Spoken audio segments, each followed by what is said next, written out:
Y volvió a aumentar el combustible. Otra vez, antes por lo menos iban avisando cuando se iban a producir aumentos a partir del primer día hábil de tal mes. Bueno, ahora ya las comunicaciones son a posteriori, ¿no? Nos encontramos con el aumento y el cambio en la pizarra de golpe, repentinamente, porque volvió a aumentar la nafta, YPF, por ejemplo, 1,6%.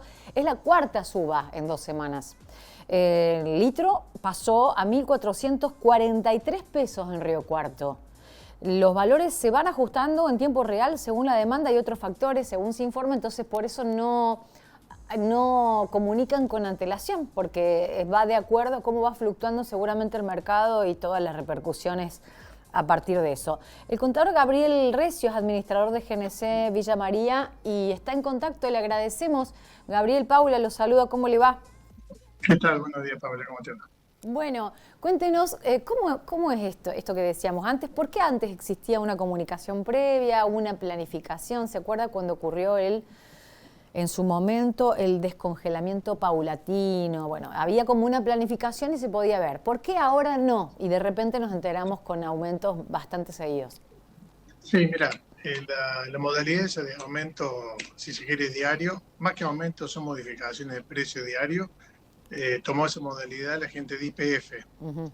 Es decir, YPF día por día va subiendo y bajando el producto en función de variables que nosotros desconocemos como estacioneros, ¿no es cierto?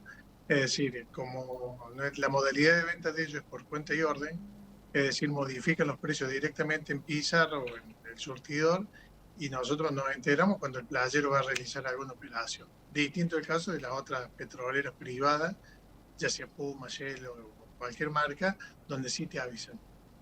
Claro. Entonces quedó en 1.443 el litro de nafta, al menos en Río Cuarto, o eso va variando de acuerdo a las diferentes localidades. No, de acuerdo a la localidad. Por ejemplo, nosotros hoy le tenemos 1.439. Un poquito más bajo. ¿Y por qué Un varía poco. eso? Y también son políticas que nosotros desconocemos. Según ellos son, o sea, lo que les llaman son georregiones, donde de acuerdo a la competencia o de acuerdo a la demanda van modificando los precios, ¿no? Es una suba del 1,6%. ¿Qué opina usted, Gabriel? ¿Cuánto hace que está en el área, en el rubro? Y yo hace 32 años ya que estoy con el tema de estaciones de servicio. O sea que he pasado varias situaciones y varias etapas. Y es Mira, cierto que, perdón, ahí lo dejo que me cuente, es cierto que el valor estaba trazado y que se iba a acomodar, esta propuesta fue sostenida por el gobierno desde un principio y dijo, bueno, no, está subvaluado, está mal, el barril cuesta esto y nosotros estamos cobrando mucho menos de lo que debería la nafta, entonces va a ir incrementándose gradualmente y lo va a acomodar el mercado. ¿Ese es el argumento que está rigiendo hoy en día? sí, mira, argumentos hay un montón, es decir, siempre los argumentos sirven para justificar los aumentos, no es para otra cosa. Mm. Porque si vamos a lo que es realmente los costos de un estacionero van variando día a día, no solo con el producto, sino también obviamente con los costos fijos que tiene, que ya dejan de ser fijos, ¿no? Porque te va aumentando todos los meses lo que es la luz, las cargas sociales, obviamente a través de los sueldos, y bueno, todo eso se ve reflejado, que la rentabilidad cada vez es más pequeña y lo que hace poner en riesgo la situación de este sector económico tan importante, ¿no?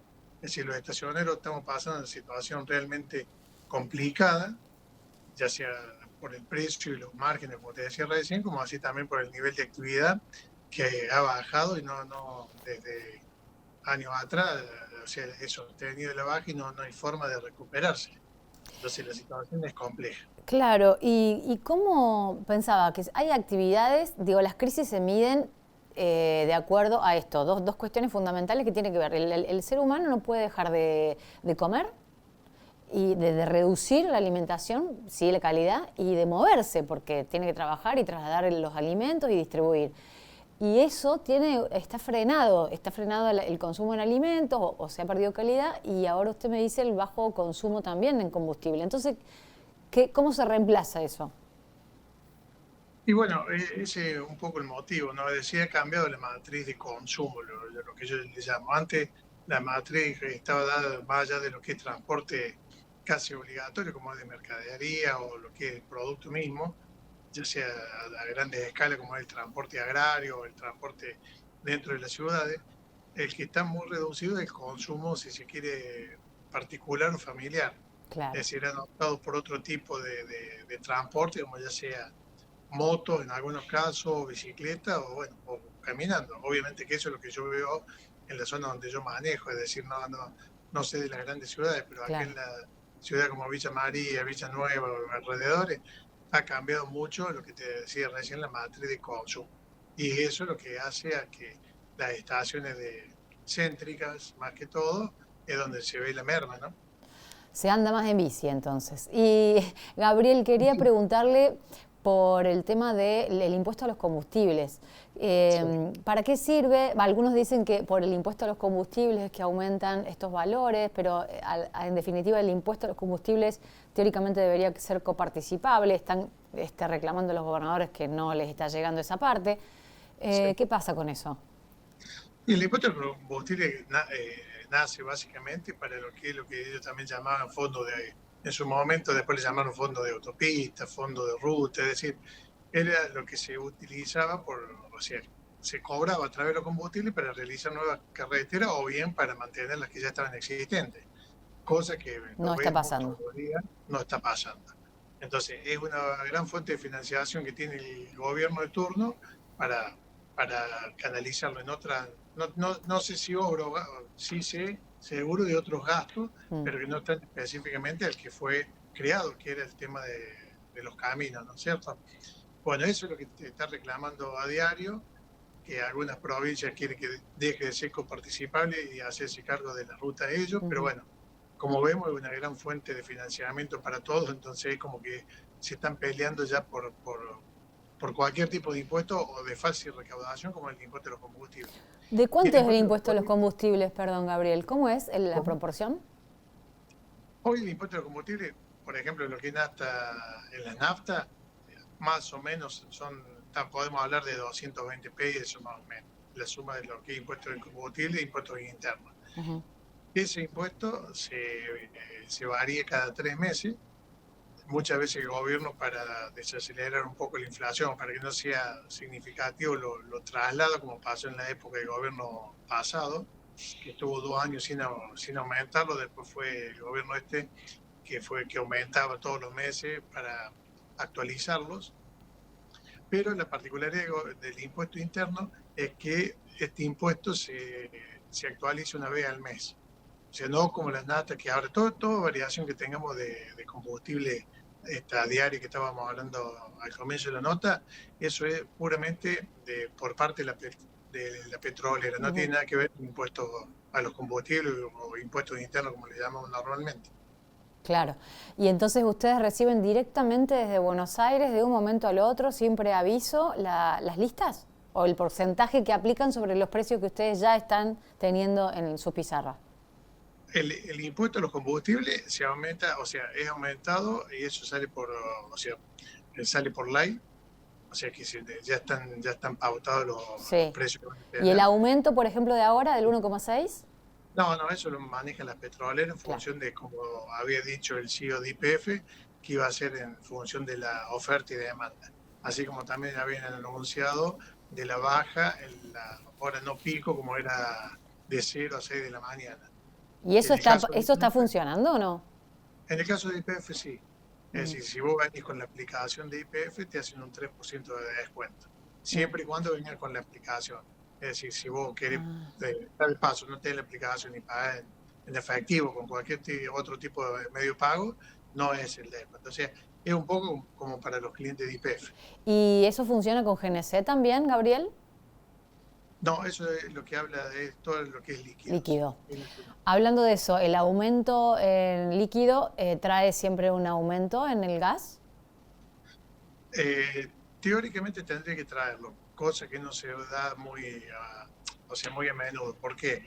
Porque si se quiere otro el mercado de GNC, entonces se trata de mantener lo más posible los precios, hasta siempre y cuando no sean insostenibles los aumentos, que no es solamente de lo que la nafta super, sino como te decía recién, el GNC está muy ligado a lo que es, por ejemplo, energía eléctrica o lo que es otro tipo de gastos como son seguros mucho más caros, mantenimiento de equipo, es decir, son muchas las variables.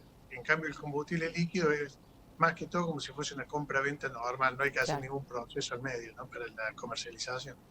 Y después de YPF, si aumenta YPF, sí o sí aumentan el resto de las petroleras.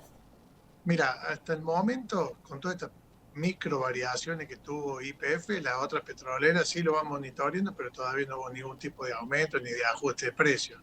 Porque, como te digo, puede subir o puede bajar, o sea, no es que es un aumento sostenido. Hay veces que sube, al otro día baja, se hacen por producto, o sea, es una ecuación en medio que no sabemos cuál es la lógica o cómo lo manejan, ¿no? Ujú. Y con este nivel, por último, Gabriel, le pregunto, Sí. ¿proyecta en breve un nuevo aumento? O sea, ¿esto va a ser cada 15 días, la semana que viene? O sea, seguramente, ¿en cuánto se viene un nuevo aumento de nafta? En el caso, pues, el caso de las petroleras no, o sea, no de bandera nacional, que sería la de YPF, no, hasta ahora no nos dijeron nada porque está dentro de los parámetros de la diferencia entre que marcaron al principio de mes. E YPF todos los días sube o baja el producto, es decir, por ejemplo, anoche aumentó, el domingo a la noche aumentó, un sábado aumentó a las 0 horas y después a las 6 de la tarde también tuvo una modificación. Así que no sabría decirte, Pero pero es muy como viene, raro que baje, generalmente aumenta, ¿o no? no, pero baja, sí, estamos hablando de algunos pesos, Claro, no es nada, no se significativo, siente. Es decir, por ejemplo, como te decía recién, si vos lo tenías 1436, nosotros 1439, puede ser al revés, 1436 acá, 1439 allá. O Claro. sea, son micro variaciones, no hacen al precio, al aumento que tuvo al principio menos. Gabriel Recio, administrador de GNC Villa María, muchísimas gracias por contestar a todas estas preguntas. No, por favor, gracias a vos por llamar. Que tenga buen día. El nuevo aumento a los combustibles del 1,6% que anunció YPF, así unilateralmente, mandó la lista, se sectoriza de acuerdo a la región, como nos decía Gabriel, que no necesariamente se traslada a GNC y no necesariamente se traslada al resto de las petroleras o las estaciones de servicio, sí YPF, y que sí funciona en la carga con el 3% de descuento en la madrugada, de 0 a 6 de la mañana, si tenés la aplicación, en este caso de YPF. Datos para tener en cuenta. Nos vamos a una pausa y ya venimos con más.